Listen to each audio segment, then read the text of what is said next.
Israel ഇറാനിൽ ആണവ bomb ഉപയോഗിക്കുകയാണെങ്കിൽ പാകിസ്ഥാൻ ഇസ്രായേലിനെതിരെ ഒരു ആണവ ബോംബ് പ്രയോഗിക്കുമെന്ന് പാകിസ്ഥാൻ പറഞ്ഞിട്ടുണ്ടെന്നാണ് IRGC കമാൻഡറും ഇറാനിലെ ദേശീയ സുരക്ഷാ കൗൺസിൽ അംഗവുമായ ജനറൽ മൊഹസൻ റസായി ഇറാനിയൻ സ്റ്റേറ്റ് ടെലിവിഷനിൽ പറഞ്ഞത്.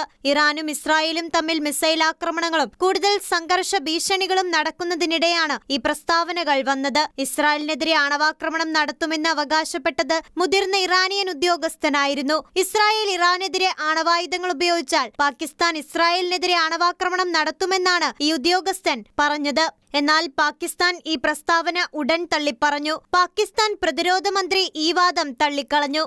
ഇസ്ലാമാബാദ് അങ്ങനെയൊരു വാക്ക് ആർക്കും നൽകിയിട്ടില്ലെന്ന് അദ്ദേഹം വ്യക്തമാക്കി. ഇസ്ലാമിക് ആർമി ഉണ്ടാക്കി ഇസ്രായേലിനെതിരെ യുദ്ധം ചെയ്യുമെന്ന വാർത്തയെക്കുറിച്ചും പ്രതികരണമൊന്നും നൽകിയില്ല. അതേസമയം ആണവ തിരിച്ചടിയെക്കുറിച്ചുള്ള എല്ലാ ചർച്ചകളും ഇസ്ലാമാബാദ് തള്ളിക്കളഞ്ഞുവെങ്കിലും ഇസ്രായേലുമായുള്ള ഏറ്റുമുട്ടലിൽ ഇറാന് പൂർണ്ണ പിന്തുണയാണ് പാകിസ്ഥാൻ നൽകി വരുന്നത്.